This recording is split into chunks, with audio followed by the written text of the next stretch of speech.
Class 7-এ প্রথম মা আমাকে অনেক গল্পের বই আর উপন্যাস কিনে দিয়েছিলেন। সেই কাগজের পাতায় ছাপা শব্দগুলো যেন খুলে দিয়েছিল এক নতুন দিগন্ত। শব্দের জাদু, কাহিনীর রং, চরিত্রের হাসি কান্না সব মিলিয়ে জন্ম নিল এক নতুন অভ্যাস। ঘুমের আগে, কাজের ফাঁকে একাকী বিকেলে গল্প শোনা ছিল আমার নিত্যদিনের কাজ। আজ সেই অভ্যাসই জন্ম দিয়েছে এই স্বপ্নকে। আমি পড়ব, আপনি শুনবেন।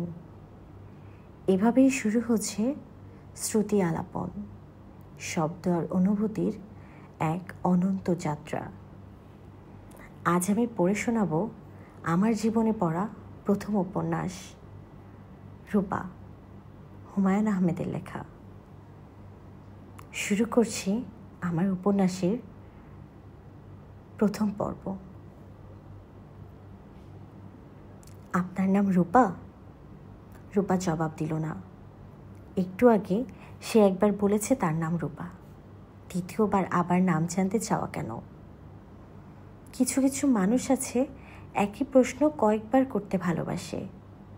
তার বাবার বন্ধু সুলতান চাচা এরকম একজন মানুষ। একই কথা দুবার করে বলবেন, কেমন আছিস মা, কেমন আছিস মা? মুখটা শুকনা কেন, মুখটা শুকনা কেন? অত্যন্ত বিরক্তিকর ব্যাপার। সোফায় যিনি বসে আছেন তার সঙ্গে অবশ্যই সুলতান চাচার কোনো মিল নেই। সুলতান চাচা ভোতা চেহারার মানুষ, ইনি তা না। কাটা কাটা চোখ মুখ, পাতলা ঠোঁট, গায়ের রং ফর্সা। ফর্সা একটু কম হলেই ভালো হতো। চোখ মেয়েলি ধরনের সুন্দর, চোখের পল্লব দীর্ঘ। রূপা মনে করার চেষ্টা করলো কার লেখা সে পড়ছে। তার দীর্ঘ আঁখি পল্লব সবসময় চোখের ছায়া ফেলে রাখে। মনে পড়ছে না।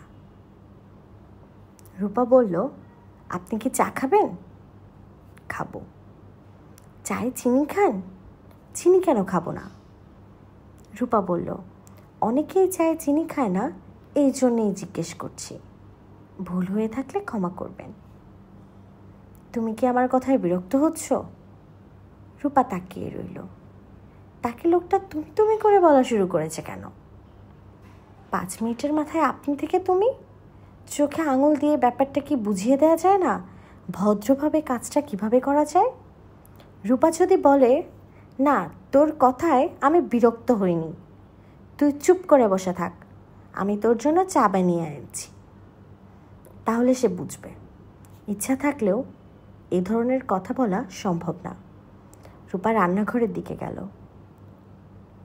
রান্নাঘরের দুটো চুলার কোনোটাই খালি নেই। রাতের খাবার রান্না হচ্ছে। রূপাদের কাজের মেয়ে মলিনা হাঁড়িতে চুমুক নাচছে। রূপা বলল, উনি চা খাবেন। লোকটা কে আফা? রাশেদ নাম, বাবার কাছে এসেছেন। মলিনা বলল, লোকটার চেহারা কত সুন্দর দেখছেন আফা? আমি অবাক মানছি, রাজার কুমারের মতো চেহারা।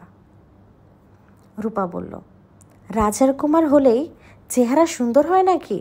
আফ্রিকার সব রাজকুমার কুচকুচে কালো, মোটা ঠোঁট, মোটা নাক। আফা, আপনি বিদেশ থেকে আসছেন? হ্যাঁ। কেমনে বুঝছি জানেন? যারা বিদেশ থেকে আসে তারা সুটকেসের হাতায় কাগজ থাকে। রূপা বলল, মলিনা তুমি এত বেশি কথা বলো যে মাঝে মাঝে আমার অসহ্য লাগে। ভালো করে 2 কাপ চা বানাও। এখন পারবো না আফা, চুলা বন। চুলা খালি হোক, চা বানায়া দিব। আপনি যান, ওনার সাথে গল্প করেন, আমি চা বানিয়ে নিয়ে আসতেছি। উনি কি রাত্রে থাকবেন?